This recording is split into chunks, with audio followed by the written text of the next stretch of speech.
Hi, I'm Kaviresh from scoringtarget.com. In today's session, we are going to discuss lesson based assessment unit test 6 for 10th standard students. ಆತ್ಮೀಯ ವಿದ್ಯಾರ್ಥಿಗಳ ಇವತ್ತಿನ ತರಗತಿಯಲ್ಲಿ ನಾವು 10ನೇ ತರಗತಿಯ ವಿದ್ಯಾರ್ಥಿಗಳಿಗಾಗಿ ದ್ವಿತೀಯ ಭಾಷೆ ಇಂಗ್ಲಿಷ್ಗೆ ಸಂಬಂಧಪಟ್ಟಂತ LB ಟೆಸ್ಟ್ನ ಕ್ವಶನ್ ಪೇಪರ್ ಮತ್ತು ಕೀ ಆನ್ಸರ್ ಅನ್ನು ಸಾಲ್ವ್ ಮಾಡ್ತಾ ಇದ್ವಿ. ಈ ಯೂನಿಟ್ ಟೆಸ್ಟ್ 6 ಏನಿದೆ ದ ಡಿಸ್ಕವರಿ ಅಂತಕ್ಕಂಥ ಪಾಠ ಮತ್ತು the ballad of the tempest poem, ಈ 6ನೇ ಪೋಯಮ್ ಮತ್ತು 6ನೇ ಪಾಠದ ಮೇಲೆ ಡಿಪೆಂಡ್ ಆಗಿರೋದು. Based on LBA question bank. Subject English, marks 20, timing 45 minutes. So ಈ ಪ್ರಶ್ನೆ ಪತ್ರಿಕೆ ಮತ್ತು ಇಲ್ಲಿ ಸ್ಕ್ರೀನ್ ಮೇಲೆ ತೋರಿಸ್ತಕ್ಕಂಥ ಕೀ ಆನ್ಸರ್ ಈ ಎರಡನ್ನ ನೀವು ಡೌನ್ಲೋಡ್ ಮಾಡ್ಕೋಬೇಕಂದ್ರೆ ಅದರ ಲಿಂಕ್ ಅನ್ನು ಕಾಮೆಂಟ್ ಬಾಕ್ಸ್ ಹಾಕಿರ್ತೀನಿ. ಸೊ ಕ್ಲಿಕ್ ಮಾಡಿ ಡೌನ್ಲೋಡ್ ಮಾಡ್ಕೊಳ್ಳಿ. ಆ ಒಂದೇ ಲಿಂಕಲ್ಲಿ ನಿಮಗೆ ಈ LBA ಟೆಸ್ಟ್ 1ರಿಂದ 6ರವರೆಗೆ ಎಲ್ಲ ಪ್ರಶ್ನೆ ಪತ್ರಿಕೆ ಮತ್ತು ಕೀ ಆನ್ಸರ್ ಇರುತ್ತೆ. ಸೊ ಅವುಗಳನ್ನು ಒಂದೊಂದಾಗಿ ಡೌನ್ಲೋಡ್ ಮಾಡ್ಕೊಳ್ಳಿ. ನಿಮ್ಮ ಎಲ್ಲ ಎಕ್ಸಾಮ್ಗಳಿಗೆ ಅದು ತುಂಬಾ ಹೆಲ್ಪ್ ಆಗುತ್ತೆ. ಸೊ ಈಗ ಮೊದಲನೇ ಕ್ವಶನ್ ನೋಡೋಣ. ಇಲ್ಲಿ ಮೇನ್ ಕ್ವಶನ್ ನಂಬರ್ 1 ಇದೆ, ಮಲ್ಟಿಪಲ್ ಚಾಯ್ಸ್ ಕ್ವಶನ್ಸ್ ಇವೆ. 3 ಪ್ರಶ್ನೆಗಳು, ಒಂದೊಂದು ಅಂಕದ್ದು.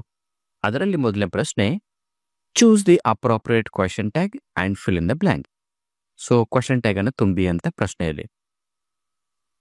ಸೆಂಟೆನ್ಸ್ ನೋಡಿ, you are an excellent sailor dash. ಇಲ್ಲಿ ಯಾವ ಕ್ವಶನ್ ಟ್ಯಾಗ್ ಅನ್ನು ತುಂಬಬೇಕು? ಈ ಕೊಟ್ಟಂತ ಸೆಂಟೆನ್ಸ್ ಏನಿದೆ ಪ್ರೆಸೆಂಟ್ ಕಂಟಿನ್ಯೂಸ್ ಅಲ್ಲಿ ಪಾಸಿಟಿವ್ ಸ್ಟೇಟ್ಮೆಂಟ್ ಇದೆ. ಸೊ ಪಾಸಿಟಿವ್ ಸ್ಟೇಟ್ಮೆಂಟ್ ಇದ್ದಾಗ ನಾವು ನೆಗೆಟಿವ್ ಅಲ್ಲಿ ಮಾಡಬೇಕು ಕ್ವಶನ್ ಟ್ಯಾಗ್ ಅನ್ನ. ಅಂದ್ರೆ option B aren't you is the right answer. ಒಂದ್ ಬಾರಿ ನಾವು ಕೀ ಆನ್ಸರ್ ಚೆಕ್ ಮಾಡ್ಕೊಂಬರೋಣ. ಆಪ್ಷನ್ ಬಿ ಆರ್ಂಟ್ ಯು ಸರಿಯಾಗಿದೆ. ಓಕೆ, ನಾವು move to the second question. Read the given conversation and fill in the blank. Choose the most appropriate if clause. So ಕೆಳಗಡೆ ಒಂದು dialogue ಅನ್ನ conversation ಕೊಟ್ಟಿರ್ತಾರೆ, ಅದನ್ನು ಓದ್ಕೊಂಡು if clause ಅನ್ನ ತುಂಬಿ. ಸೊ ಇಫ್ ಕ್ಲಾಸ್ ಅಂದರೆ ನಮಗೆ SSLC ವಿದ್ಯಾರ್ಥಿಗಳಿಗೆ ಥರ್ಡ್ ಕಂಡೀಷನಲ್ ಇದೆ. ಅಂದ್ರೆ ವುಡ್ ಹ್ಯಾವ್ ಅಥವಾ ವುಡಂಟ್ ಹ್ಯಾವ್ ಆಪ್ಷನ್ ಬರ್ತಕ್ಕಂಥ ಪ್ರಶ್ನೆ.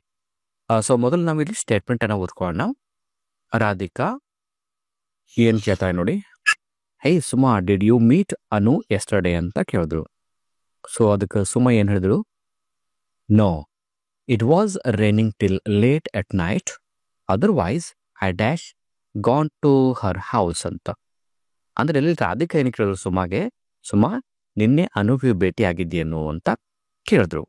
ಅದಕ್ಕೆ ಸುಮಾ ಹೇಳಿದ್ರು, ನೋ, ಇಲ್ಲ ಭೇಟಿ ಆಗಿಲ್ಲ, ರಾತ್ರಿ ತುಂಬಾ ಮಳೆ ಬರ್ತಾ ಇತ್ತು, ಇಲ್ಲಾಂದ್ರೆ ನಾನು ಅವಳ ಮನೆ ಹೋಗಿ ಭೇಟಿ ಆಗ್ತಿದ್ದೆ. ಈ ಸ್ಟೇಟ್ಮೆಂಟ್ ಏನಿದೆ ಇಲ್ಲಿ ಯಾವ ಇಫ್ ಕ್ಲಾಸ್ ಅನ್ನು ತುಂಬಬೇಕು ನೋಡ್ಬೇಕು. ಇಲ್ಲಿ ಸರಿಯಾದ ಉತ್ತರ ಯಾವುದು? ಒಂದ್ ವೇಳೆ ಮಳೆ ಬರ್ತಾ ಇರಲಿಲ್ಲ ಅಂದ್ರೆ ನಾನು ಭೇಟಿ ಆಗ್ತಿದ್ರೆ ಇಲ್ಲಿ option B would have is the right answer. So ನಾವು ಕೀ ಆನ್ಸರ್ ಅನ್ಕೋಣ, option B would have. Next question, read the following and choose the correct infinitive. So ಕೆಳಗೆ ಒಂದು ಡೈಲಾಗ್ ಇದೆ, ಓದ್ಕೊಂಡು ನಾವು ಇನ್ಫಿನಿಟಿವ್ ಅನ್ನು ತುಂಬಬೇಕು. ಸೊ ಇನ್ಫಿನಿಟಿವ್ ಅಂದಾಗೆ ನಮ್ಗೆ ಸಡನ್ಲಿ ಏನ್ ಬರಬೇಕು? ಟು ಪ್ಲಸ್ ವರ್ಬ್ ಇರ್ತಕ್ಕಂಥ ಫಾರ್ಮ್. ನೋಡಿ ಸ್ಟೇಟ್ಮೆಂಟ್, ಕುಕ್ ಏನು ಡೈಲಾಗ್ ಏನು ಹೇಳ್ತಾನೆ ನೋಡಿ, ಕೇಳ್ತಾನೆ, what shall I cook for dinner tonight sir. So cook ಹೇಳ್ತಾನೆ, ಇವತ್ತು ರಾತ್ರಿ ಊಟಕ್ಕೆ ಏನ್ ಮಾಡೋಣ ಸರ್ ಅಂತ ಕೇಳ್ದ. ಸೊ ಅದಕ್ಕೆ ಮಾಸ್ಟರ್ ಹೇಳ್ತಾರೆ, ಪ್ರಿಪೇರ್ ಸಮ್ ಸ್ಪೆಷಲ್ ಡಿಶ್, ಏನಾದ್ರೆ ಒಂದು ವಿಶೇಷವಾದ ಅಡಿಗೆ ಮಾಡು. 2 guests are going to come for dinner, 2 ಜನ ಗೆಸ್ಟ್ ಬರ್ತಾ ಇದ್ದಾರೆ, ಸೊ ಏನಾದ್ರು ಸ್ಪೆಷಲ್ ಮಾಡು ಅಂತ. ಸೊ ಈಗ ಆಪ್ಷನ್ ನೋಡೋಣ. A prepare, B are going, C to come, D cook. So ನಮ್ಗೆ ಇನ್ಫಿನಿಟಿ ತುಂಬ ಅಂದಾಗ ನಾವು ಏನ್ ಮಾಡಬೇಕು? 2 ಪ್ಲಸ್ ವರ್ಬ್ ಇರತಕ್ಕಂಥ ಆಪ್ಷನ್ ನೋಡಬೇಕು. 2 ಎಲ್ಲೆಲ್ಲಿದೆ? ಆಪ್ಷನ್ ಎ ಅಲ್ಲಿ 2 ಇಲ್ಲ, ಬಿ ಯಲ್ಲಿ ಕೂಡ 2 ಇಲ್ಲ, ಇರೋದು 2 ಒಂದೇ ಇಲ್ಲಿ, ಸಿ ಯಲ್ಲಿ ಮಾತ್ರ ಇದೆ. So C is the right answer. 2 ಜೊತೆಗೆ ಮುಂದೆ ಏನಿರಬೇಕು? ವರ್ಬ್ ಇರಬೇಕು. ಆನ್ಸರ್ ನೋಡ್ಕೊಂಬರೋಣ. Option C to come. Okay, ನಾವು main question number 2, do as directed. ಇದು ಒಂದೊಂದು ಪ್ರಶ್ನೆ 3 ಅಂಕದಿರುತ್ತೆ. ಇದರಲ್ಲಿ 4ನೇ ಪ್ರಶ್ನೆ, which one of the following words has 1 syllable. ಕೆಳಗೆ ಕೊಟ್ಟಂತ ಪದಗಳಲ್ಲಿ 1 ಸಿಲೆಬಲ್ ಇದ್ದಂಥ ಪದ ಯಾವುದು ಅಂತ ಕೇಳ್ತಾ ಇದ್ದಾರೆ. ಸೊ ಸಿಲೆಬಲ್ ಅನ್ನು ಯಾವ ತರ ಫೈಂಡ್ ಔಟ್ ಮಾಡಬೇಕು ಅಂತ ನಿಮ್ಗೆ ಗೊತ್ತಿಲ್ಲ ಅಂದ್ರೆ ನಮ್ಮ ಯೂಟ್ಯೂಬ್ ಚಾನಲ್ ಒಂದು ಶಾರ್ಟ್ ಅದು ವಿಡಿಯೋ ಮಾಡಿದ್ದೀನಿ. ಸೊ ಸಿಲೆಬಲ್ ಬೈ ಕವಿರಸ್ ಅಂತ ಸರ್ಚ್ ಮಾಡಿದ್ರೆ ನಿಮ್ಗೆ ಅದಕ್ಕೆ ಸಿಗುತ್ತೆ. Discovery, conversation, patience, moon. So ಇಲ್ಲಿ ಒನ್ ಸಿಲೆಬಲ್ ಇದ್ದಂಥ ವರ್ಡ್ ಮೂನ್. ಕೀ ಆನ್ಸರ್ ಅನ್ಕೊಂಬರೋಣ, ಮೂನ್. ನಾವು ನೆಕ್ಸ್ಟ್ ಕ್ವೆಶನ್, 5ನೇ ಪ್ರಶ್ನೆ. Fill in the blank using suitable linker. ಇಲ್ಲಿ ಲಿಂಕರ್ ಅಂದ್ರೇನು? ಕಂಜಕ್ಷನ್, ಜಾಯಿಂಟ್ ಮಾಡ್ತಕ್ಕಂಥ ಪದಗಳು. ನೋಡಿ ಸ್ಟೇಟ್ಮೆಂಟ್ ಏನಿದೆ, does that is child stand between me and death. ಅದರಲ್ಲಿ ಆ್ಯಂಡ್ ಅನ್ನು ತುಂಬಬೇಕು, ಯಾಕಂದರೆ ಡಿಸ್ಕವರಿ ಪಾಠದ ಒಂದು ಸ್ಟೇಟ್ಮೆಂಟ್ ಇದೆ. ಅದು ಏನು? ನನ್ನ ಮಧ್ಯೆ ಮತ್ತು ಸಾವಿನ ಮಧ್ಯೆ ಒಬ್ಬ ಹುಡುಗ ನಿಲ್ಲೋದ ಅಂತ. ಇಲ್ಲಿ ಮೀ ಮತ್ತು ಡೆತ್ ಎರಡು ವಸ್ತುಗಳನ್ನ ಜಾಯಿಂಟ್ ಮಾಡೋದು ಆ್ಯಂಡ್. So answer and. ನಾವು question number 6. Fill in the blank with the correct word given in the brackets. So ಇದು ಹೋಮೋಫೋನ್ಗೆ ಸಂಬಂಧಪಟ್ಟಂತ ಒಂದು ಪ್ರಶ್ನೆ ಇದೆ. ಈ ಬ್ರಾಕೆಟಲ್ಲಿ ನಿಮಗೆ 2 ಪದ ಕೊಟ್ಟಿರ್ತಾರೆ, 2ರಲ್ಲಿ ಒಂದನ್ನು ಆಯ್ಕೆ ಮಾಡ್ಕೊಂಡು ಇಲ್ಲಿ ತುಂಬಬೇಕು. What is the bus from dash from Bidar to Gulbarga. What is the bus dash from Bidar to Gulbarga ಅಂತ ಇದೆ. ಇಲ್ಲಿ ಫೇರ್ ಮತ್ತು ಫೇರ್ ಅಂತ ಎರಡಿದೆ. ಒಂದು FAIR, ಫೇರ್ ಅಂದ್ರೇನು? ಬೆಳ್ಳಗೆ ಅಥವಾ ನೀಟಾಗಿ ಇರ್ಬೇಕು, ನಾವು ಫೇರ್ ಅಂತ ಕರಿತೀವಿ. ಇನ್ನೊಂದು ಫೇರ್ FARE, ಇದು ಫೇರ್ ಅಂದ್ರೇನು? ಬೆಲೆ ಅಂತ ಅರ್ಥ. ಇಲ್ಲಿ ನೋಡಿ, what is the bus fare from Bidar to Gulbarga. ನಮಗೆ ಸರಿಯಾದ ಉತ್ತರ ಯಾವುದು? ಇದು ಫೇರ್ FARE. ಅಂದರೆ ಬೀದರ್ದಿಂದ ಗುಲ್ಬರ್ಗಕ್ಕೆ ಹೋಗಲು ಬಸ್ನ ಟಿಕೆಟ್ ರೇಟ್ ಎಷ್ಟು ಅಂತ. ಹೀಗಾಗಿ ನಾವು ಫೇರ್ ಅಂದರೆ ಬೆಲೆ, ರೇಟ್. ನಾವು third question. The following sentence has 2 errors. Edit the sentence and rewrite it in the answer booklet. The clues are given below. ಇಲ್ಲಿ ಒಂದು ಚಿಕ್ಕದಾದ ಒಂದು ಸೆಂಟೆನ್ಸ್ ಕೊಟ್ಟಿರ್ತಾರೆ ಅಥವಾ ಪ್ಯಾರಾಗ್ರಾಫ್ ಕೊಟ್ಟಿರ್ತಾರೆ. ಆ ಪ್ಯಾರಾಗ್ರಾಫನ್ನು ನಾವು ಅಲ್ಲಿ ಇದ್ದಂಥ ತಪ್ಪುಗಳನ್ನು ಸರಿಪಡಿಸಬೇಕು. ಅಲ್ಲಿ ಏನು ತಪ್ಪಾಗಿದೆ ಅಂತ ಇಲ್ಲಿ ಕ್ಲೂಸ್ ಕೊಟ್ಟಿರ್ತಾರೆ. ಕ್ಲೂಸ್ A ಮತ್ತು ಕ್ಲೂಸ್ B ಅಂತ ಇರುತ್ತೆ. ಏನು ಮಿಸ್ಟೇಕ್ ಮಾಡಿದ್ದಾರೆ ಅಂತ ಇಲ್ಲಿ ಹೇಳ್ತಾರೆ, ಅದನ್ನು ಸರಿಪಡಿಸಬೇಕು. ಮೊದಲು ನಾವು ಈ ಪ್ಯಾರಾಗ್ರಾಫನ್ನು ಓದ್ಕೋಬೇಕು.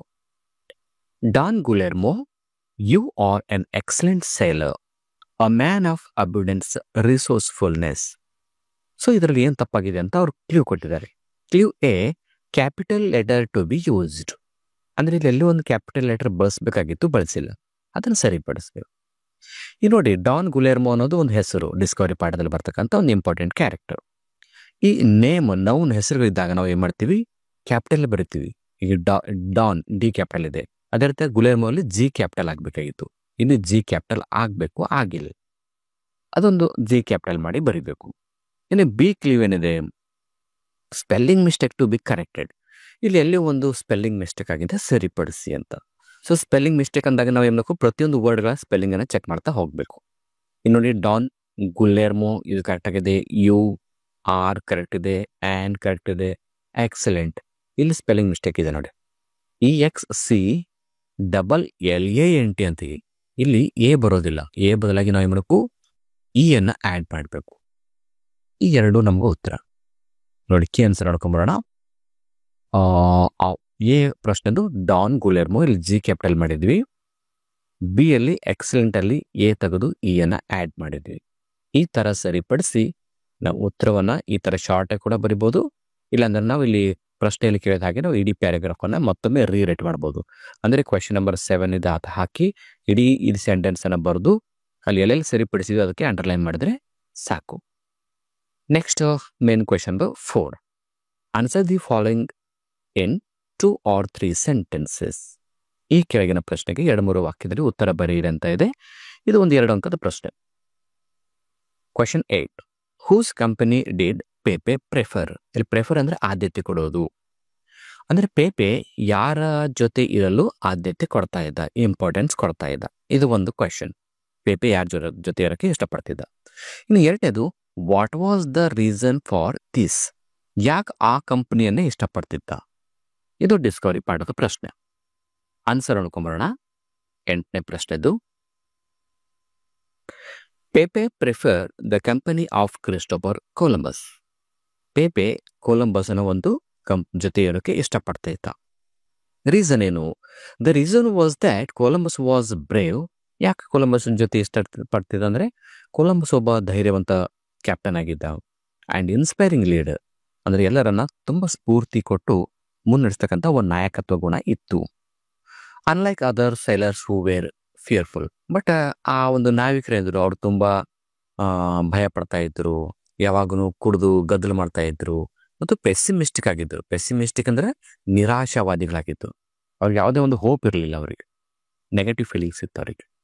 ಹೀಗಾಗಿ ಪೇಪೆ ಕ್ರಿಸ್ಟೋಫರ್ ಕೊಲಂಬಸ್ನ ಕಂಪನಿಗೆ ಇರೋಕ್ಕೆ ಪ್ರಿಫರ್ ಮಾಡ್ತಿದ್ದ. ನಾವು question 5, read the extracts and answer the questions given below. ಇಲ್ಲಿ ಎಕ್ಸ್ಟ್ರಾಕ್ಟ್ ಪ್ರಶ್ನೆಗಳಿವೆ, 2 ಪ್ರಶ್ನೆಗಳು, 3 ಅಂಕದ್ದು. ಇದರಲ್ಲಿ 9ನೇ extract, send Guillermo Irish to me. Guillermo ಐರಿಶ್ಗೆ ನನ್ನ ಹತ್ರ ಕಳಿಸ್ಕೊಡಿ, ನನ್ನ ಹತ್ರ ಕರ್ಕೊಂಡು ಬನ್ನಿ ಅಂತ. ಇದು ಡಿಸ್ಕವರಿ ಪಾಠದ್ದು. ಈ ಮಾತನ್ನು ಯಾರು ಹೇಳಿದ್ರು, ಯಾರಿಗೆ ಹೇಳಿದ್ರು, ಯಾವಾಗ ಹೇಳಿದ್ರು ಅಂತ ಈ ಪ್ರಶ್ನೆಗಳು ಸ್ಟಾರ್ಟ್ ಆಗುತ್ತೆ. ಇಲ್ಲಿ ನಾವು ಸ್ಟೇಟ್ಮೆಂಟನ್ನು ಕರೆಕ್ಟಾಗಿ ಅರ್ಥ ಮಾಡ್ಕೋದು. Send Guillermo Irish to me. Guillermo Irish ನನ್ನ ಕಡೆಗೆ ಕಳಿಸಿ. A, who is the speaker. ಈ ಮಾತು ಯಾರು ಹೇಳಿದ್ರು? B, who was asked to send Guillermo. ಗುಲೆರ್ಮೋನನ್ನು ಕರ್ಕೊಂಡು ಬನ್ನಿ ಅಂತ ಯಾರಿಗೆ ಹೇಳಿದ್ರು? ಯಾರಿಗೆ ಹೇಳಿದ್ರು? C, why did the speaker ask him to send Guillermo. ಯಾಕೆ ಗುಲೆರ್ಮೋನನ್ನೇ ಕರ್ಕೊಂಡು ಬಾ ಅಂತ ಹೇಳಿದ್ರು? ಇದು 3 ಪ್ರಶ್ನೆ. ಈಗ ಆನ್ಸರ್ ನೋಡ್ಕೊಂಬರೋಣ. ಸೊ ಮಾತು ಯಾರು ಹೇಳಿದ್ರು? ಕ್ರಿಸ್ಟೋಫರ್ ಕೊಲಂಬಸ್ ಏನು ಮಾಡ್ತಾನೆ? ಹೇಳ್ತಾನೆ ಗುಲೆರ್ಮೋನನ್ನು ಕರ್ಕೊಂಬನ್ನಿ ಅಂತ. ಯಾರಿಗೆ ಹೇಳ್ದ? ಫ್ರಾನ್ಸಿಸ್ಕೋಗೆ ಹೇಳ್ತಾನೆ. ಯಾಕೆ ಫ್ರಾನ್ಸಿಸ್ಕೋಗೆ ಹೇಳ್ದ? ಯಾಕಂದರೆ ಗುಲೆರ್ಮೋ ರೆಬೆಲ್ಡ್ ಅಗೇನ್ಸ್ಟ್ ಕೊಲಂಬಸ್. ರೆಬೆಲ್ಡ್ ಅಂದರೆ ದಂಗೆ ಹೇಳೋದು. ಗುಲೆರ್ಮೋ ಕೊಲಂಬಸ್ನ ವಿರುದ್ಧನೇ, ಅದರ ಕ್ಯಾಪ್ಟನ್ ವಿರುದ್ಧನೇ ದಂಗೆ ಎದ್ದಿದ್ದ. He is a source of conflict and mutineer. ಆ ವ್ಯಕ್ತಿ ಅಂದರೆ ಗುಲೆರ್ಮೋ ಏನಾಗಿದ್ದ? ಕಾನ್ಫ್ಲಿಕ್ಟ್, ಆ ಒಂದು ಹೋರಾಟಕ್ಕೆ ಅಲ್ಲಿ ಒಂದು ದಂಗೆ ಹೇಳೋಕ್ಕೆ ಕಾರಣ ಆಗಿದ್ದ ಒಬ್ಬ ಮ್ಯೂಟಿನಿ ಆಗಿದ್ದ. ಹೀಗಾಗಿ ಮ್ಯೂಟಿನಿ ಅಂದರೆ ಕೂಡ ಹಿಂಸೆ ಮಾಡೋದು, ನಾಯಕನ ವಿರುದ್ಧನೇ ಹೋಗೋದು. ಸೊ ಈ ಥರದ ವ್ಯಕ್ತಿ ಇದ್ದ. ಹೀಗಾಗಿ ಗುಲೆರ್ಮೋನನ್ನೇ ಕರ್ಕೊಂಡು ಬಾ ಅಂತ ಹೇಳ್ದ. ನೆಕ್ಸ್ಟ್ ಕ್ವೆಶನ್, 10ನೇದು, isn't God upon the ocean just the same as on the land. ಸಮುದ್ರದಲ್ಲಿ, ಭೂಮಿಯ ಮೇಲೆ ದೇವರು ಇರುವ ಹಾಗೆ ಸಾಗರದಲ್ಲೂ ಕೂಡ ದೇವರು ಇರಬಹುದಲ್ಲ ಅಂತ ಕೇಳೋದು. ಸಮುದ್ರದಲ್ಲಿ, ಓಕೆನಾ? ಅಂದರೆ ಭೂಮಿ ಮೇಲೆ ನಮ್ಗೆ ಈಗ ಏನಾದರೂ ಕಷ್ಟ ಬಂದರೆ ನಾವು ಏನು ಮಾಡ್ತೀವಿ? ದೇವಸ್ಥಾನಕ್ಕೆ ಹೋಗಿ ದೇವರಲ್ಲಿ ಪ್ರಾರ್ಥನೆ ಮಾಡ್ಕೊತೀವಿ. ಅದೇ ರೀತಿ ನಾವು ಸಮುದ್ರದಲ್ಲಿದ್ದಾಗ ಅಲ್ಲಿ ನಮ್ಗೆ ಏನಾದ್ರು ಪ್ರಾಬ್ಲಮ್ ಆದರೆ ನಾವು ಯಾರಿಗೆ ಬಿಡ್ಬೋದು? ಅಲ್ಲೂ ಕೂಡ ದೇವ್ರು ಇರ್ಬೋದಲ್ಲ ಅಂತ ಒಂದು ಪ್ರಶ್ನೆ. ಇಲ್ಲಿ question A, who is the speaker here. ಈ ಮಾತನ್ನು ಯಾರು ಹೇಳಿದ್ರು? B, Y does the speaker say this. ಈ ಮಾತನ್ನು ಸ್ಪೀಕರ್ ಯಾಕೆ ಹೇಳಿದ್ರು? ಯಾರು ಹೇಳಿದ್ರು? ಯಾಕೆ ಹೇಳಿದ್ರು? ಇನ್ನು C, how did the statement influence the situation in which it was spoken. ಅಂದರೆ ಈ ಒಂದು ಮಾತು ಹೇಳಿದಾಗ ಅದು ಯಾವ ಥರ ಪ್ರಭಾವ ಬೀರುತ್ತೋ ಆ ಒಂದು ಸನ್ನಿವೇಶದಲ್ಲಿ ಅಂತ. ಸೊ 3 ಪ್ರಶ್ನೆ. ಈ ಪ್ರಶ್ನೆಗೆ ಉತ್ತರ ನೋಡ್ಕೊಂಬರೋಣ. ಎ, ಈ ಮಾತನ್ನು ಯಾರು ಹೇಳಿದ್ರು? ಅಂದರೆ ಸಮುದ್ರದಲ್ಲಿ ಕೂಡ ದೇವ್ರು ಇರ್ಬೋದಲ್ಲ ಅಂತ. ಈ ಮಾತನ್ನು the speaker is the captain's daughter ಅಂತ ಓದ್ಕೋಬೇಕು. ಏನಂತ ಓದ್ಕೋಬೇಕು ನೋಡಿ, ಯಾರು ಹೇಳಿದ್ರು? Isn't God upon the ocean ಇದ್ದದ್ದು ಇದು ಕ್ಯಾಪ್ಟನ್ಸ್ ಡಾಟರ್. ಬಿ ಏನಿದೆ? Why does the speaker say this. ಯಾಕೆ ಹೇಳಿದ್ರು? ಯಾಕೆ ಹೇಳಿದ್ರೆ the speaker say this to instill faith. Instill ಅಂದರೆ ತುಂಬೋದು, ಫೇತ್ ಅಂದರೆ ನಂಬಿಕೆ. ನಂಬಿಕೆಯನ್ನು ತುಂಬೋ ಸಲುವಾಗಿ ಆ್ಯಂಡ್ ಕರೇಜ್, ಧೈರ್ಯವನ್ನು ತುಂಬೋ ಸಲುವಾಗಿ in the frightened sailors.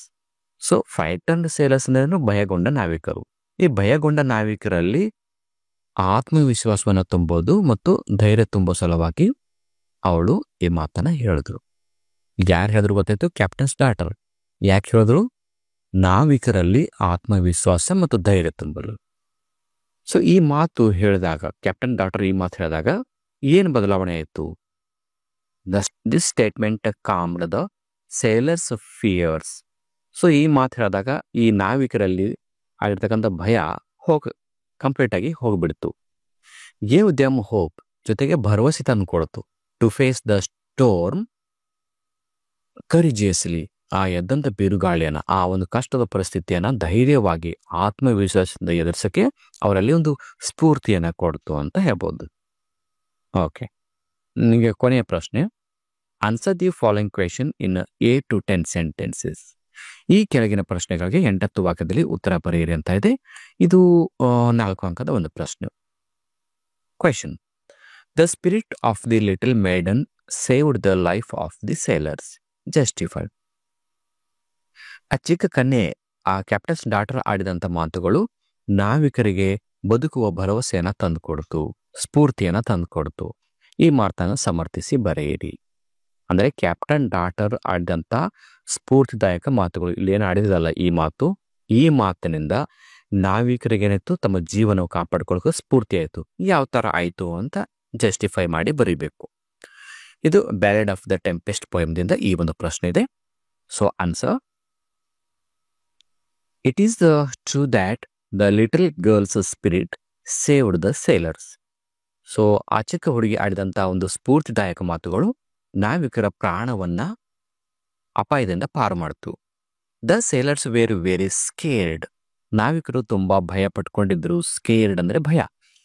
And had a lost all hopes in the storm. So ಆ ಬಿರುಗಾಳಿಯಲ್ಲಿ ತಮಗೆ ಏನಾದ್ರು ಆಗ್ಬೋದು ಅಂತಕ್ಕಂಥ ಒಂದು ಭರವಸೆನ ಕಳ್ಕೊಂಡಿದ್ರು, ಏನಾದ್ರು ಆಗ್ಬೋದು ಅಂತ. Then the captain's young daughter spoke.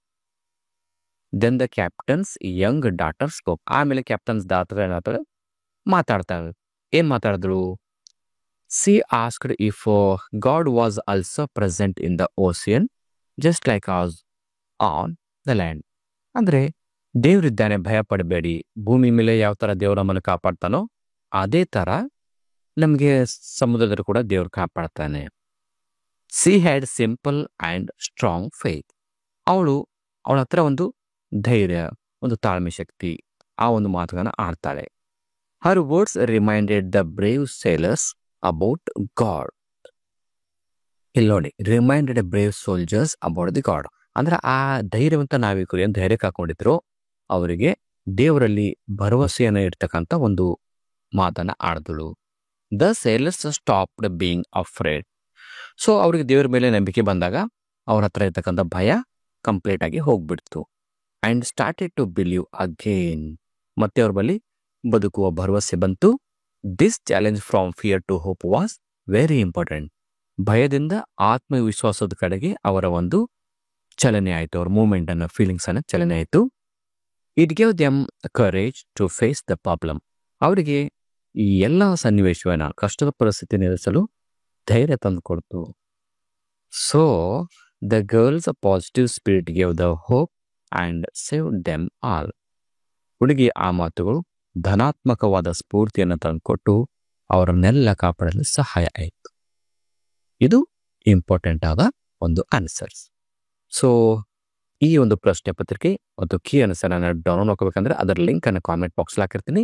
Click ಮಾಡಿ ಡೌನ್ಲೋಡ್ ಮಾಡ್ಕೊಳ್ಳಿ. ಜೊತೆಗೆ ಈ ವಿಡಿಯೋ ಇಷ್ಟ ಆದರೆ ಮಾತ್ರ ನಮ್ಮ ಚಾನೆಲ್ಗೆ ಸಬ್ಸ್ಕ್ರೈಬ್ ಆಗಿ ಮತ್ತು ಈ ವಿಡಿಯೋಗೆ ಒಂದು ಲೈಕ್ ಮಾಡಿ ಅಂತ ಹೇಳ್ತಾ ಇವತ್ತಿನ ಕ್ಲಾಸನ್ನು ಇಲ್ಲಿಗೆ ಮುಗಿಸ್ತಾ ಇದ್ದೀನಿ.